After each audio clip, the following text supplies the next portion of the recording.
गीता में कुल 18 अध्याय हैं। इन सब की समरी इस प्रकार से है। पहला, अर्जुन विषाद योग।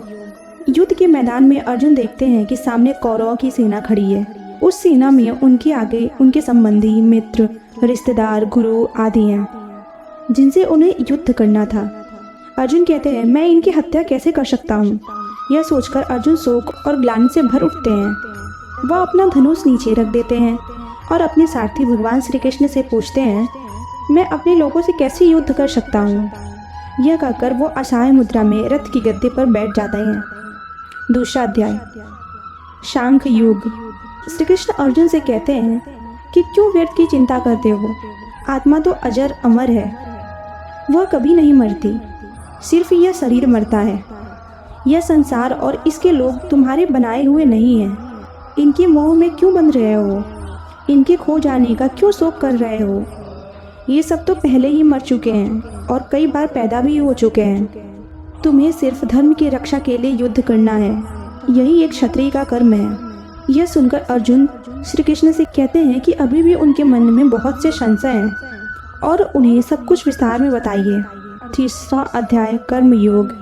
श्री कृष्ण कहते हैं कि हे अर्जुन, हर किसी को इस संसार में अपना कर्म करना चाहिए, लेकिन फल की इच्छा नहीं रखनी चाहिए। किसी भी चीज़ में आसक्त हुए बिना कर्म करना चाहिए और वह कर्म धर्म के अनुसार किया जाना चाहिए। सारे कर्मों को ईश्वर को समर्पित किया जाना चाहिए। यदि तुम युद्ध नहीं भी करते हो तो वह भी एक कर्म ही होगा, लेकिन इससे धरती पर बुरे लोगों की संख्या बढ़ जाएगी, जिसकी वजह से पाप फैल जाएगा। इसलिए तुम मोह त्याग कर युद्ध करो, यही तुम्हारी कर्म है। चौथा अध्याय है ज्ञान कर्म संन्यास योग।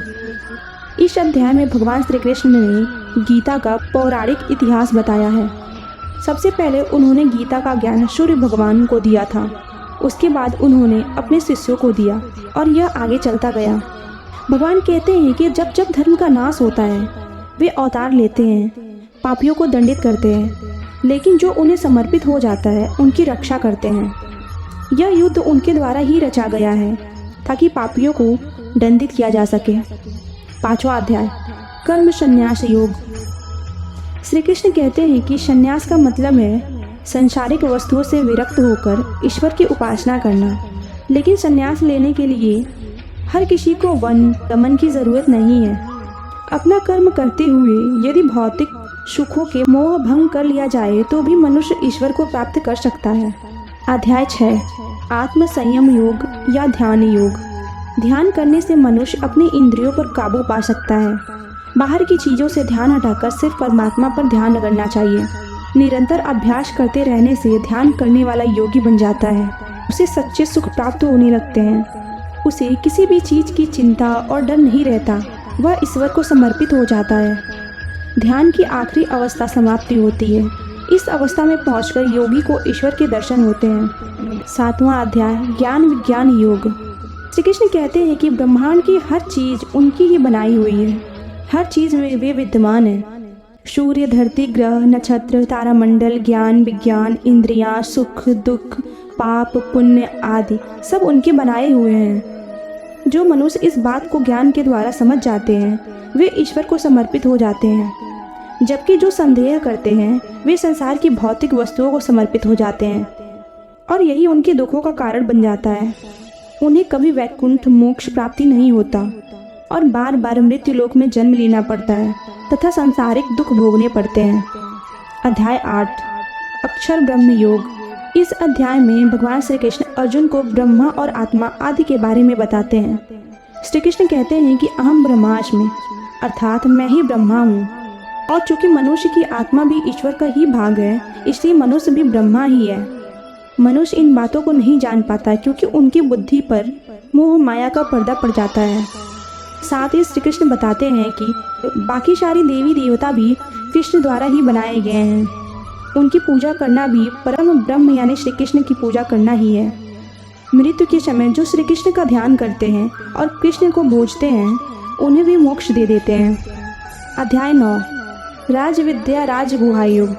इस अध्याय में श्री कृष्ण बताते हैं कि सबसे बड़ा राज यही है कि श्री कृष्ण ही ईश्वर है। उन्होंने इस सृष्टि का निर्माण किया है। वे ही कण कण में विद्यमान हैं। उन्हें समझ पाना मनुष्य के वश में नहीं है, लेकिन उनकी भक्ति से मनुष्य उन्हें पा सकता है। परंतु यह भक्ति बिना संदेह और संशय की होनी चाहिए और इसमें भगवान श्री कृष्ण के प्रति सिर्फ प्रेम ही प्रेम हो। अध्याय 10 विभूति योग। इस संसार में जो भी अच्छे बुरे गुण हैं, जैसे ज्ञान, सुंदरता, शक्ति, डर, साहस, हिंसा आदि, उन सब का निर्माण श्री कृष्ण ने ही किया है। जो लोग कृष्ण पर विश्वास रखते हैं वे अच्छे गुणों को प्राप्त करते हैं, और जो ऐसा नहीं करते हैं वे बुरे गुणों को प्राप्त करते हैं। दोनों ही ईश्वर उनके कर्मों के अनुसार उचित फल अथवा दंड देते हैं। अध्याय 11 विश्व रूप प्रदर्शन योग। इस अध्याय में श्री कृष्ण अर्जुन को अपने विराट रूप का दर्शन करवाते हैं। अर्जुन देखते हैं कि उनका स्वरूप तीनों लोकों में फैला हुआ है। समस्त ब्रह्मांड में उनकी ही छवि है। ये 4 हाथ हैं और असंख्य सिर हैं। कुछ सिर बेहद डरावने हैं और कुछ बेहद सौम्य। कुछ मुखों से आग, जल आदि निकल रहे हैं। उनके एक तरफ से जीव जंतु जन्म लेकर पृथ्वी की तरफ आ रहे हैं और दूसरी तरफ वे मौत के गाल में समा रहे हैं। जन्म और मृत्यु सब श्री कृष्ण के द्वारा ही है। यह सब देखकर अर्जुन विस्मित हो जाते हैं और श्रद्धापूर्वक प्रभु के चरणों में नमन करते हैं। अध्याय 12 भक्ति योग। श्री कृष्ण कहते हैं कि सबसे बड़ा योग भक्ति योग है। यदि कोई बड़े बड़े वेद पुराण नहीं पढ़ सकता, यज्ञ हवन तप आदि नहीं कर सकता, तो उसे भक्ति योग का सहारा लेना चाहिए। मनुष्य को ईश्वर के प्रेम में ही लीन होकर उसकी भक्ति करनी चाहिए, उसके भजन गाने चाहिए, उसका मनन चिंतन और गुणगान करना चाहिए। स्वयं को पूरी तरह से श्री कृष्ण के चरणों में समर्पित कर देना चाहिए। भक्त श्री कृष्ण को परम प्रिय होते हैं और वे खुद उनके भक्त हो जाते हैं। मीरा और सूरदास सच्चे भक्तों का उदाहरण है। ऐसे भक्तों को श्री कृष्ण मोक्ष प्रदान करते हैं। अध्याय 13 क्षेत्र क्षेत्र ज्ञेय भाग्य योग।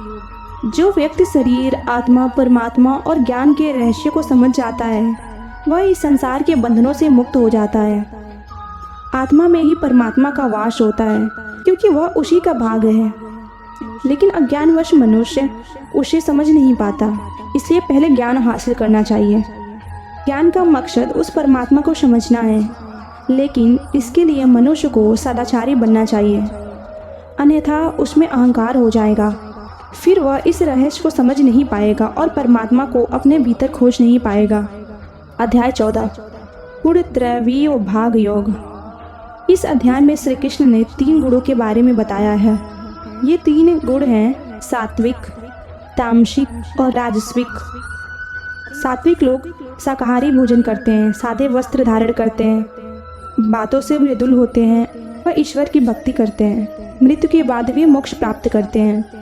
तामसिक प्रवृत्ति वाले लोग मांसाहारी भोजन करते हैं, गंदे वस्त्र पहनते हैं, हिंसक होते हैं, वह कभी भी ईश्वर की स्तुति नहीं करते। मृत्यु के बाद वे नरक भोगते हैं।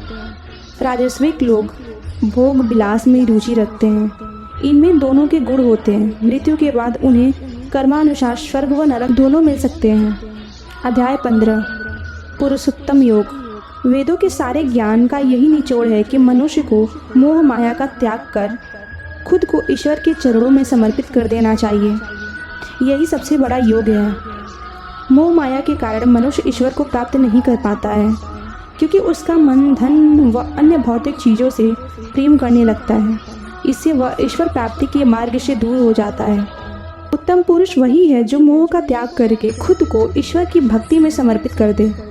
अध्याय 16 दैवासुर संपत्ति देव भाग योग। मनुष्य में 2 तरह की प्रवृत्ति पाई जाती है, देव व दानव। देव प्रवृत्ति वालों में बहुत से अच्छे गुण होते हैं, जैसे सेवा भाव, संयम, सच्चाई, ईमानदारी, स्वच्छता, शांति आदि। वे मोक्ष के पात्र होते हैं। इसके विपरीत दानव वृत्ति वाले लोगों में बुरे गुण होते हैं, जैसे घमंड, ईर्ष्या, क्रोध, काम, वासना, हिंसा आदि। वे नरक के पात्र होते हैं। अध्याय 17 श्रद्धा त्रयी भाग योग। अर्जुन ने पूछा, जो लोग वेद पुराणों से अलग अपनी मर्जी से भक्ति करना चाहते हैं उन्हें क्या करना चाहिए? श्री कृष्ण कहते हैं, उन्हें ओम तत्सत का पालन करना चाहिए। ओम का मतलब है ईश्वर, तत् का मतलब है मोह माया से दूर रहना, सत का मतलब है सच्चाई अर्थात मनुष्य को मोह माया से दूर होकर सच्चे मार्ग पर चलते हुए ईश्वर की भक्ति करते रहना चाहिए। ऐसे मनुष्य को ईश्वर अपनी शरण में ले लेते हैं और मोक्ष प्रदान